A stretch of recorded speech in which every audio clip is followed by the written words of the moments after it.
I don't understand why they don't name characters Amanda more. Maybe because it's like a mouthful, like Amanda. Like, I don't know what they do. Amandas are cool. I don't understand why it's not on screen more. Welcome back to Candid Cinema, everyone. I'm Amanda, otherwise known as AMXNJ Reviews on Twitter, Instagram, and Letterboxd. And today is Valentine's Day, so I thought I'd spread some love and share my top 10 favorite romantic comedies of all time. Now, I know that the genre isn't for everybody. I understand. I get it. But the term chick flicks needs to die because I think that men can learn a thing or two from these romantic comedies.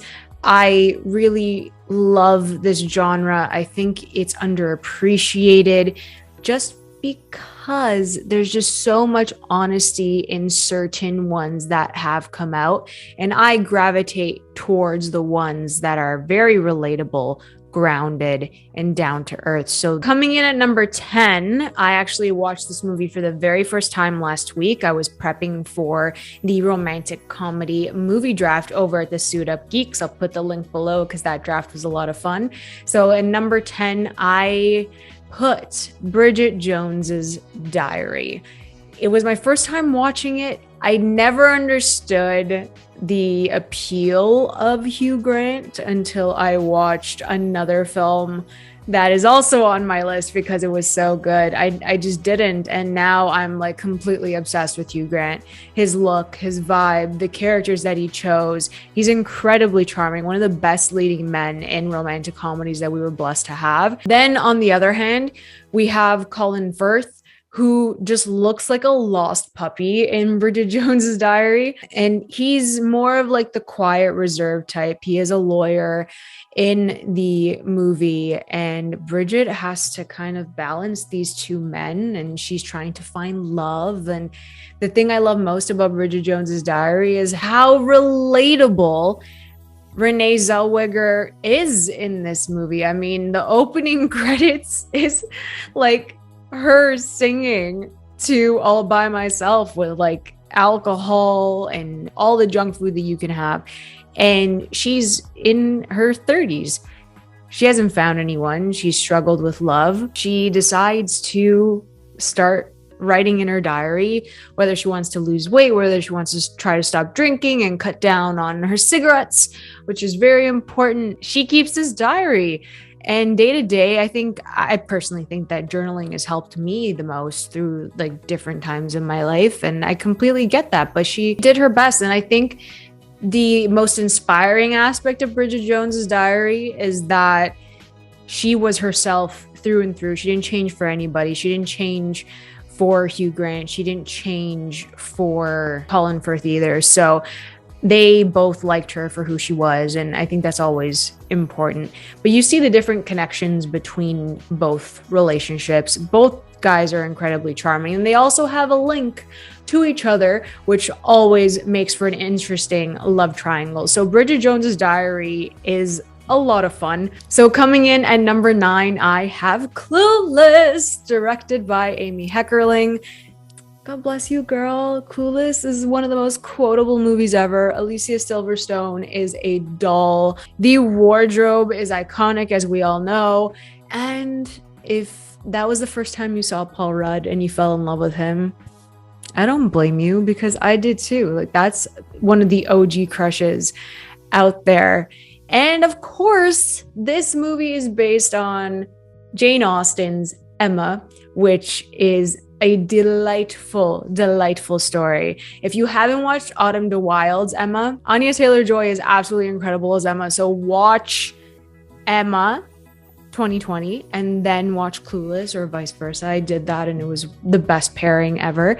But again, Alicia Silverstone a matchmaker. Like Cher Horowitz is a matchmaker. I find that the matchmaking aspect of Clueless is very relatable because sometimes you can be one of the only friends in your friend group who doesn't have a relationship, or you're just waiting for the right time. Everyone does things at their own time, but if you're the one who loves love and relationships and then you help everyone else get into one and then you're just sitting back with no one, it kind of gets complicated and you don't really know what those emotions are. So I think that Clueless really just shows the wave of emotions that can come over you, whether it's jealousy or you're feeling hurt or you're just sad, and you can't really explain any of it because at the beginning of this film, Cher was the it girl, and then you bring in Ty and change the whole ball game at the school. So these things happen. You can be happy for your friends, but also still feel a little bit out of it yourself. And you can't explain what the feeling is. You really can't. And they showed it. But the reason why this is a romantic comedy is because of Alicia Silverstone's connection with Paul Rudd. And I know that it kind of gets wonky because he is technically her brother, but it's a step brother, so it's not incest if you really look at it. But look at Paul Rudd. Would you really care? Would you really care? So he's a bit older than her, and it's just really cute. It's one of the cutest slow builds of a relationship that I've seen, and they had great chemistry. Again, natural, effortless, nothing's forced. And he's always there for her. The kiss at the top of the stairs is one of my favorite moments ever. So Clueless, just if you haven't seen it, watch Emma, watch Clueless, please do, because it's just so good. Coming in at number 8 is a comfort film, and I know that when there's like a massive cast, that the structure of the film isn't always the best and the script isn't always the best because they have to always like interconnect with each other. But I think that He's Just Not That Into You really nailed it because of each segment that they focused on throughout, with Jennifer Goodwin at the forefront. So the cast is stacked. You have Jennifer Goodwin, as I said, Jennifer Connelly, Jennifer Aniston, Ben Affleck, Bradley Cooper, Scarlett Johansson, Kevin Connolly, and Justin Long, and Drew Barrymore. I forgot about that. But you just have them all in this movie. They all connect with each other, but they all have different stories of, romance. One is married, one is single and struggling, one isn't married but has been in a long-term relationship. So we get to see all of this. And the way that He's Just Not Into You is structured is that it takes everyday questions that women have asked to their girlfriends as to like, why isn't he calling? Why did he ghost me? Why did he say this? And you're dissecting the conversation because women are known to communicate extremely well, which is always an important factor. And men tend to just close up. So I think that's the one lesson that they can learn is to always communicate. And He's Just Not That Into You really just highlights those important questions and the moments that women have all doubted themselves after like a first date, a second date, a third date. And I think that it teaches you something. Again, very relatable situations. And Justin Long is a horrible person in this movie, but I also understand the male perspective in He's Just Not That Into You, because if a guy says something, then he actually means it. If he doesn't say something, then he doesn't. But women tend to spiral and overthink and dissect. So you see both sides of this, and He's Just Not That Into You. And that's why it's on my list. Not many people like it, and that's fine. But for me, it just hits because of the dialogue, because of the script, and what it says and what it shows between two different perspectives that we're all clueless about. We really are. So definitely watch it. No one comes with a manual. It's really hard. Coming in at number 7, I have a new film that I watched last week, again, to prep for the rom-com movie draft, and that is Notting Hill. This is the first movie that I watched with a young Hugh Grant. I absolutely fell in love with him. I was just, oh my God, blown away by his character. in this movie, and just the way he looked. I mean, it's the piercing blue eyes, it's the dark floppy hair. Like, he just looks amazing. It's the British accent. He looks so great. But seeing Julia Roberts in this role, she was a bit more reserved, very soft-spoken. And I think this role suited her perfectly, considering how big of a star she was in the 90s. So it was a good balance between the two, because I do think that they had great chemistry. Again, very natural. You have Julia Roberts as this big time actress come to Notting Hill and meet this regular guy working at a travel bookstore, and they end up falling for each other. And it plays on that fine line of like, will they, won't they, the entire movie. And of course, like in the middle of the film, they completely drift apart and they don't see each other. But it's not love at first sight, but it's more of like that connection with the other person. And that's what they explore in Notting Hill, which I love. So the two of them together, it wasn't like to the extent of marry me pop star type of situation, which I just reviewed as well. But in this case, it's like Julia Roberts wants to go undetected, unnoticed, and Hugh Grant basically just treats her as a woman walking into his travel bookstore. And that storyline is grounded in normalcy and how actors want to be treated as normal people. And I think that it still works, even though there is like a far-fetched story. But is it really far-fetched? Because we do see celebrities with like normal people. So it's not as far-fetched. I do think that it was really believable. And I love the way this was filmed. It just felt so romantic and loving and warm. Like, I think that majority of the rom-coms on my list, they carry this warmth, you know, even in the filmmaking, the style of it. I really do think that there's this warmth that radiates off of the two leads, and their chemistry is always very strong. So I really love Notting Hill. I hate myself because I waited so long to watch this. So coming in at number 6, again, we have a dynamite pairing. I never in a million years would have thought that the two of them would have worked, but we have Queen Sandy Bullock with Ryan Reynolds in The Proposal. Again, very unlikely of a situation to happen.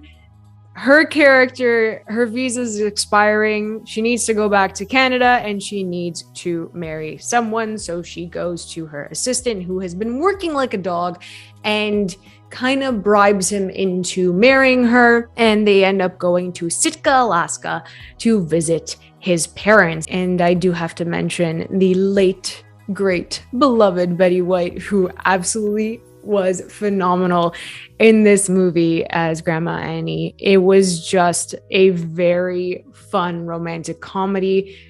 Sandy and Ryan had phenomenal chemistry. This is a type of movie that, like, whenever it's on, I will literally stop what I'm doing and watch it because it's just so funny. One of the funniest rom-coms in the game, which also has a perfect balance of the emotional romantic side of it that we need to see to connect to these characters. And I think they did a really good job with that, because you get to know someone without actually getting to know someone because you stayed with them for that long. It's not like a long line of questions going back and forth and how you figure someone out or get to know them. It's just like, you know who they are by talking to them. And I think that The Proposal also showed that. It's a lot of fun. Supporting cast, they're all rock stars, and there's some great moments in The Proposal. So if you haven't watched The Proposal, highly recommend. Coming in at number 5, I have a Christmas romantic comedy that is very underappreciated, has a stellar cast again,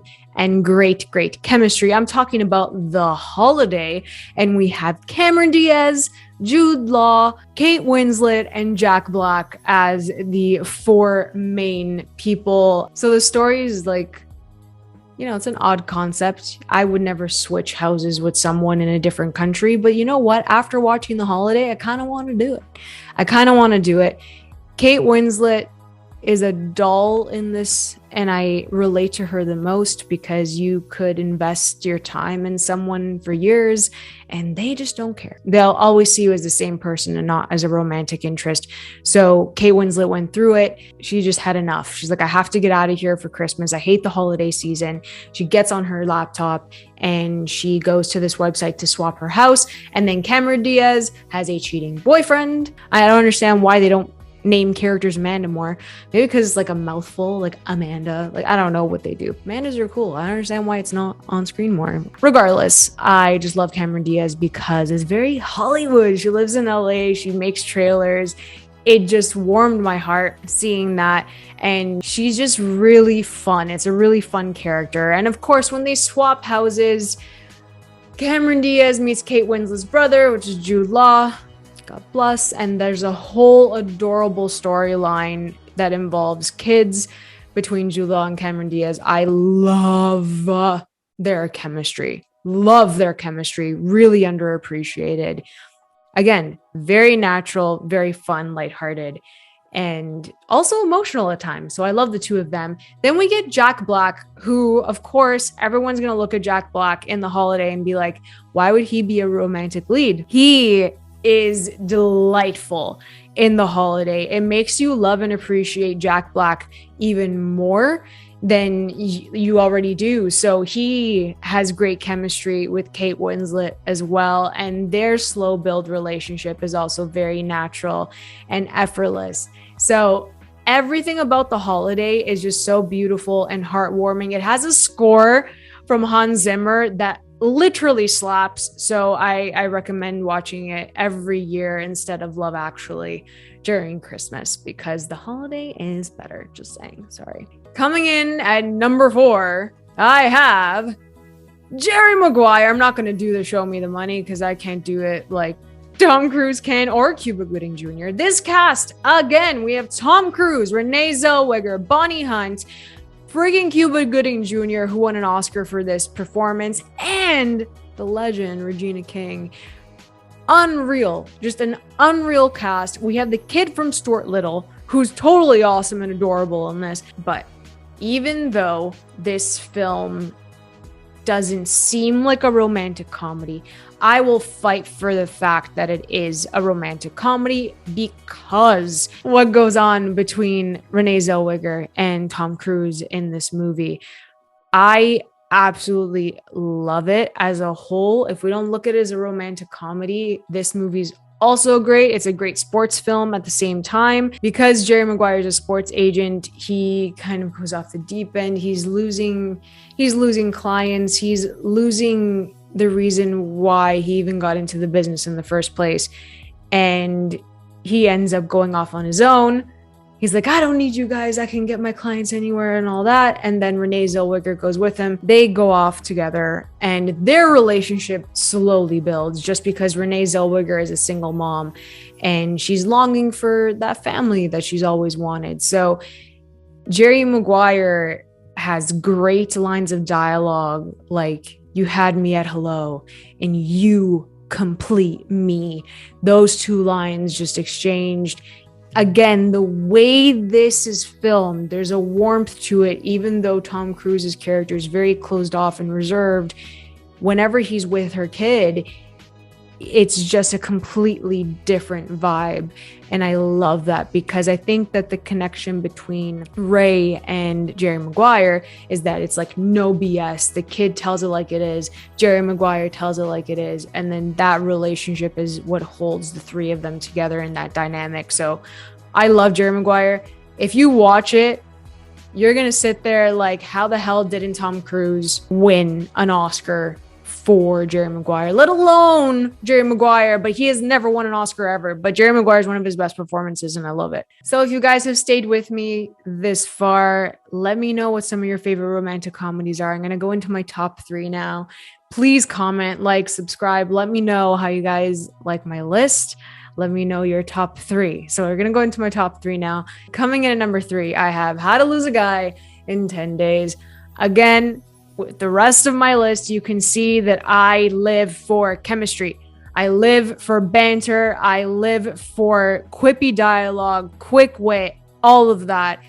And Matthew McConaughey, Kate Hudson, they were killing it in How to Lose a Guy in 10 Days. Again, it has a concept, but it's perfectly executed and it's very natural between them. So that's why I love it. Concept, How to Lose a Guy in 10 Days.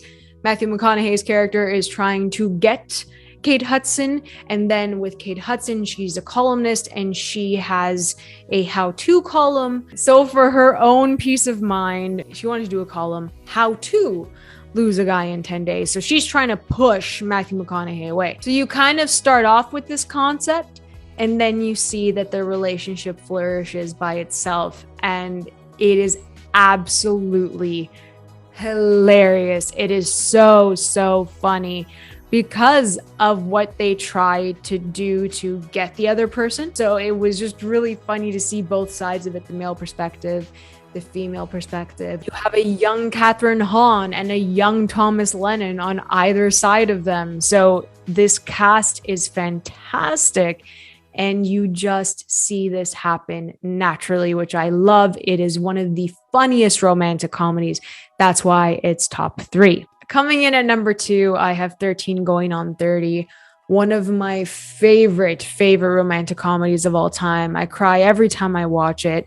I am a sucker for friends to lovers, and 13 Going on 30 does exactly that. You have Mark Ruffalo and Jennifer Garner, the most adorable people in the world as the two leads, and they have such beautiful chemistry between the two of them as well.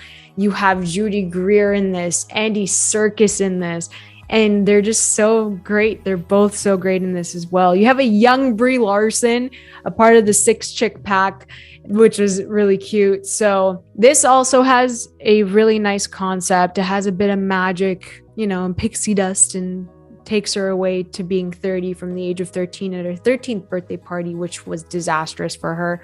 So she just jumps directly to being 30, a very established woman.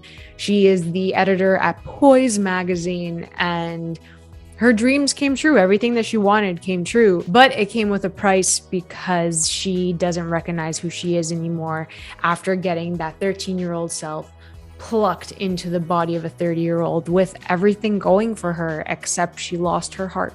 She lost her way.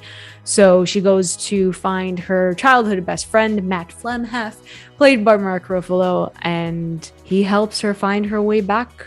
And it's just a beautiful movie. I love everything about 13 Going on 30. I love that it's kind of like an out-of-body experience for her. It's very fun, very 80s. The wardrobe's great. I love the costumes in this. I'm a sucker for friends to lovers, and their chemistry is ridiculous. How connected they are to each other. The little things that they used to say to each other, the arrivederci and the au revoir, it melts my heart.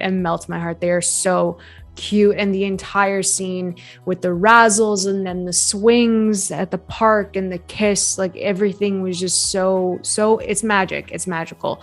I love 13 Going on 30 so much. Coming in at number 1, this is not a shock to anyone because I talk about this movie 24/7. It is the most well-written romantic comedy. It is directed incredibly well. The structure of this film is what makes the connection between Billy Crystal and Meg Ryan so incredible. And I am obviously talking about When Harry Met Sally, directed by Rob Reiner, written by Nora Ephron, starring Meg Ryan, Billy Crystal, Bruno Kirby, and the wonderful Carrie Fisher. This movie means so much to me. I watched it at a time where I was really confused about relationships in my life, and it changed my perspective on love and relationships, on men and women. And every time I watch it, it's like a therapy session for me because of how incredible the dialogue is. It's so well written, thanks to Nora Ephron. And it's one of the most relatable rom-coms. It is the most honest romantic comedy, and it's still funny at the exact same time. So what I love the most about When Harry Met Sally is that they start off as acquaintances, and this one road trip, Billy Crystal's character Harry, he poses the statement and he says men and women can't be friends because sex always gets in the way. And then that kind of carries out into the rest of the film to see how Harry and Sally's relationship evolves over the years. This film consists of segments structurally. So at the beginning of each segment, you have an actual couple just sharing their own love story, which I absolutely adore. It's one of my favorite aspects of this film. And then it shows the time passing. So if it's like 5 years, 3 years, 7 years, they show that with each couple. And then within each segment, they explore the nature of Harry and Sally's relationship and how it develops. So at one point, you know, they're acquaintances, like I said, on the road trip. Then they see each other at the airport. They're on the same flight. Then they see each other at the bookstore, back and forth. It's like, do I know him? Do I not know him? And then they become friends because they're at a stage in their life where their relationships with everyone else is kind of off, but at the same time, they trust each other and they connect with each other. And what I love the most about it is, again, they just happen very naturally. There's that fine line of a will they, won't they, because they've known each other for so long, but they get each other. They've established that they're friends first, yes, but then within the friendship of Harry and Sally, you understand why they're connected to each other. Even though they're polar opposites, Harry's obviously a bit darker, Sally's optimistic, and I kind of relate to Sally, not only because she's a journalist, but everything that Sally does in this film is like, yeah, that'd be me, that really would be me. But Billy Crystal and Meg Ryan have incredible chemistry. I love them so much. So whenever I need a pick-me-up, this is definitely a comfort film for me. It's the #1 rom-com of all time, the #1 rom-com in my heart. This is also top 5 of all time for me. So it is a fantastic film. If you haven't seen it and you're not a fan of romantic comedies, this is the one you start with to dive into this genre, to make you respect it and appreciate what it does. And it literally tells you about relationships. That's it. That's all it does. It's very natural. It shows you every single side of a relationship. And I love it so, so much. So guys, those are my top 10 romantic comedies of all time. I hope you guys take these recommendations today. Just watch them. Let me know if you do end up watching them. Let me know what your top 3 rom-coms of all time are. I love I love rom-coms. I usually keep it on lock, but you know, we gotta spread some joy, we gotta spread some love. So if you guys enjoyed this video, please like and subscribe. You can always follow me over at AMX NDA Reviews on Twitter, Instagram, and Letterboxd. I'll catch you guys next time. Keep watching movies.